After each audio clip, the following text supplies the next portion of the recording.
जितनी भी government office हैं उनमें ग्रुप सी की भर्तियां, देखिए एक होती है ग्रुप ए और ग्रुप बी, उत्तर प्रदेश की भर्तियों की बात कर रहा हूं, ग्रुप ए और ग्रुप बी, ए और बी ग्रुप की भर्तियां होती हैं यूपी पीसीएस आयोग से, यूपी पीएससी आयोग उसको, तो वो उससे होती है ए और बी की, और बाकी जितनी भी भर्तियां बची वो सी और डी ग्रेड की बची।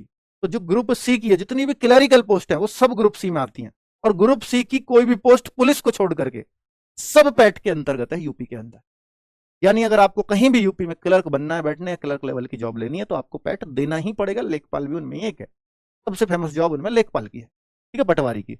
भाई पैट में जो बच्चा मार्क्स करेगा अच्छे, उसको उस मुख्य परीक्षा में बैठाया जाएगा। मान लीजिए लेखपाल में वही बच्चा बैठेगा, जैसे मान लीजिए पैट देता है 25 लाख बच्चा, अब लेखपाल का ये एग्जाम कराएंगे 15 गुना बच्चों से। जैसे वैकेंसी आई मान लो 8,000, तो कायदा है कि 15 गुना बच्चा यानी 1,20,000 बच्चों को 25 लाख में से लिया जाएगा जिन्होंने पैट दिया है। अब पैट तो 25 देते हैं, 1.5 को कैसे उनमें से लें? जिनके अच्छे मार्क्स पैट में, उन सबको लेखपाल की परीक्षा में बैठा दिया जाएगा। और वो 1,20 जो मैं बोल रहा हूं भैया 15 × 120, ये 2,40 हो जाते हैं, लगभग ये 30 गुना बैठाते हुए आए हैं।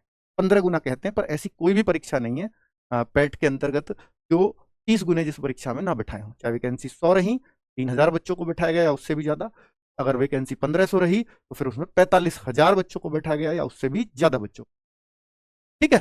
तो ये एक मतलब अब तक का रिकॉर्ड रहा है, तो आप 30 गुना ही एक्सपेक्ट करके चलिए। तो अगर आपको 30 गुने बच्चों में या 15 गुने बच्चों में आना है तो पैट में अच्छे मार्क्स लाने चाहिए। फिर आपको ये नहीं देखना होता कि मैं पैट देने के बाद भी इस परीक्षा में बैठ पाऊंगा या नहीं बैठ पाऊंगा। तो पैट फिर इस बात को सुनिश्चित करते हैं, पैट में अच्छे मार्क्स आपके, कि आप हर परीक्षा देख पाओगे। अगर आपकी पैट में अच्छी रैंक है तो कहीं 100 वैकेंसी भी किसी डिपार्टमेंट में आई है तो आप शुरू के 3,000 बच्चों में अगर आ रहे होगे तो आपको वो परीक्षा देने का भी मौका मिलेगा। यानी उसकी एक अलग से भी परीक्षा देनी होगी, पैट तो देनी है, फिर उसकी एक अलग परीक्षा जिसको मुख्य परीक्षा बोला जाता है, ठीक है। तो ये क्लैरिटी हो गई। मैथ्स और डीआई 25 क्वेश्चंस आते हैं, हिंदी के 15 क्वेश्चन आते हैं, 5 हिंदी से 10 गद्यांश होता है, और डीआई को मिलाकर मैथ्स 25 का, वरना तो मैथ्स के 5 और 20 डीआई के होते हैं। इंग्लिश 5 क्वेश्चन आते हैं, रीजनिंग 5 क्वेश्चन, टोटल 100 क्वेश्चन आपको इसमें दिए जाते हैं, ठीक है। तो भाई ये सारी क्लैरिटी मैं आपको कर चुका हूं।